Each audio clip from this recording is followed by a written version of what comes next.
Hello नमस्ते सत श्री अकाल। कैसा आपका हालचाल? आशा करते हैं ठीक ही होगा। तो आज हम लोग क्या पढ़ेंगे? तो आज हम लोग पढ़ेंगे हिंदी का जो है अंतिम चैप्टर है हमारा शिक्षा और संस्कृति, जिसके लेखक हैं महात्मा गांधी। उसी का जो है हम लोग आज ऑब्जेक्टिव देखेंगे। टोटल कितना ऑब्जेक्टिव है? टोटल हमारा 44 ऑब्जेक्टिव है। टोटल कितना है? 44 है।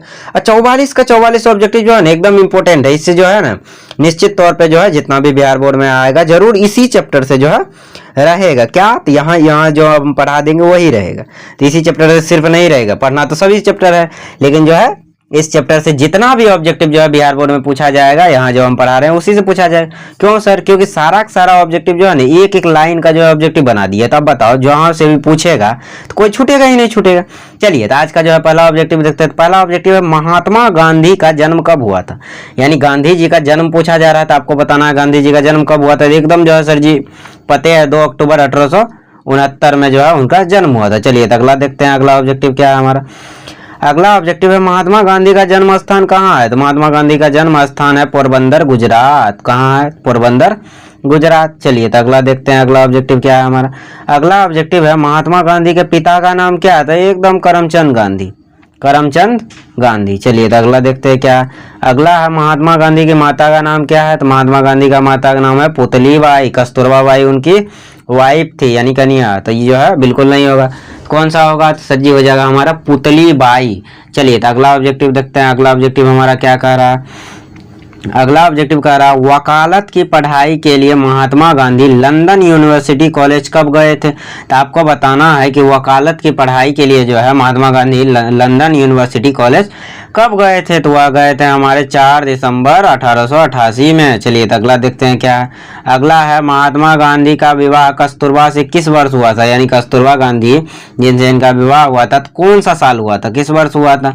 तो वह वर्ष कौन सा था? तो वह वर्ष था 1883 में। चलिए तो अगला देखते हैं। अगला क्या है हमारा?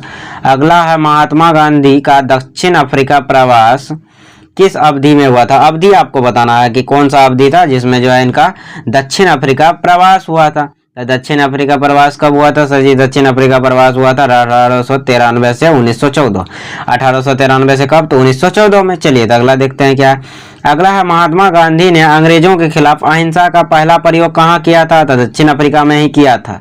चलिए तो अगला देखते हैं। अगला क्या है हमारा? तो अगला है महात्मा गांधी किस वर्ष दक्षिण अफ्रीका से लौटे थे। तो आप जो है वर्ष पूछ रहा है कि किस वर्ष महात्मा गांधी जो है दक्षिण अफ्रीका से लौटे थे। तो जो है आप बताइए कब लौटे थे। तो 1915 ईस्वी में वो जो है दक्षिण अफ्रीका से लौटे थे। चलिए तो अगला देखते हैं। अगला क्या है हमारा? एकदम जो है ना बढ़िया से जो है मन लगा के जो है इसको देखना है। ये जो है अंतिम जो है चैप्टर है किसका? था गद्य खंड का। किसका है? तो सर जी गद्य खंड का। गोधोली नाम का जो किताब है उसका जो है गद्य खंड का जो है ये अंतिम चैप्टर है शिक्षा और संस्कृति महात्मा गांधी जी का। तो इसको जो है ना एकदम जो है अच्छे से देखना है। और जो है बोला ही गया है कि जो है जहां से भी ऑब्जेक्टिव पूछ दे इस चैप्टर से समझ जाना इसमें से आइए जाएगा। तो इसको जो है अंत तक जो है देखते रहना। चलिए तो अगला देखते हैं क्या है हमारा? अगला है आजादी की लड़ाई में महात्मा गांधी का सबसे बड़ा हथियार क्या था। अहिंसा और सत्याग्रह। चलिए तो अगला देखते हैं। अगला क्या है हमारा? तो अगला ऑब्जेक्टिव है किसने समाज में व्याप्त ऊंच नीच जाति धर्म के विभेद भाव को मिटाने की कोशिश करते हुए स्वराज की मांग की थी। तो जो है महात्मा गांधी जी ने किया था। चलिए तो अगला देखते हैं। अगला क्या है हमारा? अगला है महात्मा गांधी द्वारा समाज के उत्थान के लिए निम्नलिखित में से कौन सा कार्यक्रम चलाया गया था। तो सर्वोदय का कार्यक्रम चलाया गया था। चलिए तो अगला देखते हैं क्या है हमारा? इनमें से कौन सा नारा महात्मा गांधी ने दिया था। तो स्वदेशी का नारा जो है महात्मा गांधी जी ने दिया था। चलिए अगला क्या है हमारा? गांधी जी को महात्मा की उपाधि किसने दी थी। रविंद्रनाथ टैगोर जी ने जो है उनको महात्मा की उपाधि दी थी। चलिए तो अगला ऑब्जेक्टिव 15 नंबर क्या है हमारा? तो निम्नलिखित में से कौन सी पुस्तक महात्मा गांधी द्वारा लिखी गई है। तो महात्मा गांधी जो है हिंद स्वराज भी लिखे हैं, सत्य के साथ मेरे प्रयोग भी लिखे हैं। यानी जो है ए और बी दोनों, यानी सी नंबर ऑप्शन हो गया। चलिए तो अगला देखते हैं क्या है। अगला है हरिजन और यंग इंडिया पत्रिका के संपादक किसने किया था। संपादन जो है महात्मा गांधी जी ने किया था। चलिए तो अगला क्या है हमारा? अगला 17 नंबर ऑब्जेक्टिव है महात्मा गांधी की हत्या कब और कहाँ हुई थी। तो महात्मा गांधी की हत्या हुई थी 30 जनवरी 1948 को नई दिल्ली में। चलिए तो अगला देखते हैं क्या है हमारा? अंतरराष्ट्रीय स्तर पर महात्मा गांधी के जन्म दिवस 2 अक्टूबर को किस रूप में मनाया जाता है। तो अहिंसा दिवस के रूप में मनाया जाता है। चलिए तो अगला देखते हैं क्या है हमारा? 19 नंबर में पहुंच चुके हैं। एकदम धैर्य से जो है बैठो। 19 नंबर हमारा क्या कर रहा है, तो 19 नंबर कर रहा है शिक्षा और संस्कृति पाठ में महात्मा गांधी के विचार किन पत्र पत्रिकाओं के अग्रलेखों से संकलित संपादित है, तो हरिजन और यंग इंडिया से जो है लिया गया। चलिए तो अगला क्या है हमारा, अगला देखते हैं। 20 नंबर में पहुंच गए हैं। तो शिक्षा और संस्कृति पाठ के किस प्रकार के दर्शन को प्रस्तुत किया गया है, तो वह जो है क्रांतिकारी शिक्षा दर्शन को प्रस्तुत किए गए। ये ऑप्शन जो है हमारा कौन सा हो जाएगा, तो ऑप्शन हो जाएगा हमारा बी। चलिए तो अगला देखते हैं क्या है। अगला है गांधी जी के अनुसार शिक्षा से मनुष्य के किन अंगों का संतुलन परिष्कार होता है, तो आत्मा, बुद्धि, मानस और शरीर का। चलिए तो अगला क्या है हमारा, अगला है गांधी जी की शिक्षा और संस्कृति की परिकल्पना कैसी नहीं है, तो उनका जो है शिक्षा और संस्कृति की कल्पना निरी, सैद्धांतिक और जटिल और जो है पुस्तकीय यह बिल्कुल नहीं है। 22 नंबर का ऑब्जेक्टिव है हमारा, 22 नंबर का सी ऑप्शन है। चलिए तो अगला देखते हैं क्या है। अगला ऑब्जेक्टिव है गांधी जी के शिक्षा संबंधित विचार मनुष्य की किस विकास के लिए जरूरी प्रेरणाएं देते हैं, तो वह जो है आपको बताना है कि गांधी जी का जो शिक्षा संबंधित विचार था वह किस विकास के लिए जरूरी प्रेरणाएं देते हैं, तो आप बताइए। तो सर जी वो देते हैं हमारे जो है नैतिक विकास। चलिए तो अगला क्या है हमारा, अगला है हमारा गांधी जी के अनुसार सबसे उदात्त और बढ़िया शिक्षा क्या है, तो अहिंसक प्रतिरोध। चलिए तो अगला देखते हैं क्या है। तो अगला है हम लोगों का 25 नंबर, गांधी जी के अनुसार आध्यात्मिक शिक्षा से क्या मतलब है, तो आध्यात्मिक शिक्षा पूछा जा रहा है कि गांधी जी के अनुसार जो है आध्यात्मिक शिक्षा से क्या मतलब है, तो मतलब साफ है कि हृदय की शिक्षा होनी चाहिए आध्यात्मिक शिक्षा।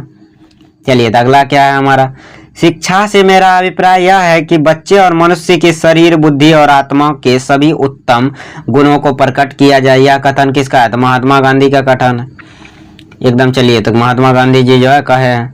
अब हमारा क्या है, तो अब हमारा देखते हैं अगला। तो अगला हमारा 26 नंबर भी हो ही गया। अब जो है 27 देखो, 27 हमारा गांधी जी के है।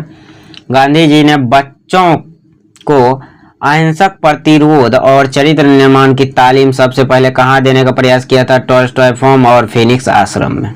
चलिए तो अगला क्या है हमारा, अगला है बुद्धि की सच्ची शिक्षा गांधी जी के अनुसार किसके ठीक ठीक उपयोग और तालीम द्वारा हो सकती है, तो शरीर और स्थूल इंद्रियों, हाथ, पैर, आंख, कान आदि के द्वारा। ये 29 नंबर ऑब्जेक्टिव हमारा क्या कर रहा है, तो 29 नंबर ऑब्जेक्टिव कर रहा है कि गांधी जी के अनुसार बच्चों को कोई उपयोगी दस्तकारी सिखाकर किस क्षण से उत्पादन का काम करने योग्य बना देना चाहिए। तो गांधी जी यहाँ जो है गांधी जी के अनुसार क्या कहा जा रहा है कि बच्चों को कोई उपयोगी दस्तकारी सिखाकर किस क्षण से उत्पादन का काम करने योग्य बना देना चाहिए। तो आपको बताना है, तो बताइए। तो सर जी जिस क्षण से वह अपनी तालीम शुरू कर दे। चलिए तो अगला देखते हैं क्या है हमारा। चलिए तो अगला देखते हैं अगला ऑब्जेक्टिव क्या है हमारा। तो अगला ऑब्जेक्टिव है ऑब्जेक्टिव नंबर 30। क्वेश्चन हमारा क्या कह रहा है, तो क्वेश्चन कह रहा है गांधी जी के मत से साक्षरता क्या है, तो शिक्षा देने के साधनों में केवल एक साधन। चलिए तो अगला देखते हैं क्या है। तो अगला है स्वराज मिलने पर शिक्षा का मुख्य ध्येय क्या होगा, तो स्वराज जब मिल जाएगा तो उसमें जो है मिलने पर शिक्षा का मुख्य ध्येय क्या होगा, तो यह जो है आपको बताना है। तो ऑप्शन बताइए जो है क्या दिया हुआ, केवल साक्षरता प्राप्त करना पहला है, दूसरा है चरित्र निर्माण, तीसरा हमारा यांत्रिक ज्ञान प्राप्त करना, चौथा है विदेशी भाषाएं सीखना। इनमें से जो है कौन सा ऑप्शन सही होगा, सर जी ऑप्शन बी हमारा बिल्कुल सही, चरित्र निर्माण। चलिए तो अगला देखते हैं क्या। अगला है गांधी जी के अनुसार किताबी ज्ञान क्या है, तो गांधी जी के अनुसार जो है बताना है कि किताबी ज्ञान क्या है, तो किताबी ज्ञान चरित्र निर्माण रूपी बड़े उद्देश्यों का एक साधन मात्र। चलिए तो अगला क्या है, कताई और धुनाई जैसे ग्रामोद्योग द्वारा प्राथमिक शिक्षा देने की योजना से किस प्रकार की क्रांति की कल्पना की गई है, तो शांत सामाजिक क्रांति की कल्पना की गई है। चलिए तो अगला देखते हैं क्या है हमारा। तो अगला नंबर है गांधी जी के अनुसार संसार की अन्य भाषाओं में भरा ज्ञान भंडार राष्ट्र को किस माध्यम से प्राप्त करना चाहिए, तो वह जो है अपने ही देसी भाषाओं के द्वारा प्राप्त करना चाहिए। चलिए तो अगला देखते हैं क्या है हमारा। अगला है शेक्सपियर और मिल्टन की रचनाओं के उत्तम भाग को समझने के लिए गांधी जी किस भाषा को अनिवार्य नहीं मानते थे, अंग्रेजी भाषा को।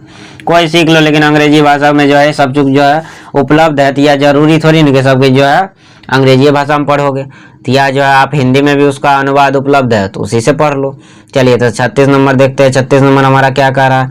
तो 36 नंबर का ऑब्जेक्टिव कह रहा है, रविंद्रनाथ की रचनाओं की खूबियां जानने के लिए गांधी जी किस भाषा को सीखना जरूरी नहीं समझते, क्योंकि वे अच्छे अनुवादों में मिल जाती हैं। तो रविंद्रनाथ की जो रचनाएं हैं बांग्ला भाषा में, तो इसीलिए बांग्ला सीखने की जरूरत नहीं है, हिंदी में मिल जाएगा। चलो तो अगला देखते हैं क्या है हमारा। अगला है, टॉल्स्टॉय की छोटी छोटी कहानियों का लाभ उठाने के लिए गुजराती लड़के लड़कियों को किस भाषा को सीखने की आवश्यकता नहीं है? तो रूसी भाषा। टॉल्स्टॉय जो है रूस के थे, तो रूसी भाषा के बारे में बताया जा रहा है। अगला क्या है हमारा? अगला है हमारा जो है, मेरा धर्म कैद खाने का धर्म नहीं है, यह कथन किस पाठ में उद्धृत है? इसके लेखक कौन है? तो इसके लेखक है महात्मा गांधी। कहाँ है? यहाँ है, और जो शिक्षा और संस्कृति। चलिए तो अगला देखते हैं 39 नंबर। गांधी जी के अनुसार दूसरी संस्कृतियों की समझ और कद्र करने से पहले क्या आवश्यक है? तो अपनी संस्कृतियों की कद्र होना और उसे हजम कर लेना, यह आवश्यक है गांधी जी के अनुसार। चलिए 40 नंबर देखते हैं क्या है हमारा। गांधी जी के अनुसार कौन सी संस्कृति जिंदा नहीं रह सकती? तो वह जो दूसरों के बहिष्कार करने की कोशिश करती है। चलिए तो अगला देखते हैं क्या है। मैं नहीं चाहता कि मेरे घर के चारों ओर दीवारें खड़ी कर दी जाएं और मेरी खिड़कियां बंद कर दी जाए। यहाँ खिड़कियां खुली रखने से गांधी जी का क्या तात्पर्य है? तो सभी देशों की संस्कृतियों की हवा स्वतंत्रता के साथ बहने देना चाहिए। तो ऑप्शन बी सही। 42 नंबर है, भारतीय संस्कृति किसकी प्रतीक है? तो वह जो है भिन्न भिन्न संस्कृतियों के सामंजस्य की प्रतीक है। 43 नंबर, भारतीय संस्कृति में जो सामंजस्य है वह किस ढंग का है? तो वह हमारा स्वदेशी ढंग का है। यानी 43 नंबर का हमारा क्या हो जाएगा सर जी? ए सही। और आज का अंतिम और इस जो है गद्य खंड का अंतिम क्वेश्चन है कि गांधी जी के अनुसार यदि हम अपनी संस्कृतियों को हृदयांकित करके उसके अनुसार आचरण नहीं करते हैं तो उसका क्या परिणाम होगा? तो आपको बताना है, बताइए क्या होगा सर जी? उसका परिणाम सामाजिक आत्महत्या हो जाएगा। तो आज के लिए जो है इतना ही रहने देते हैं।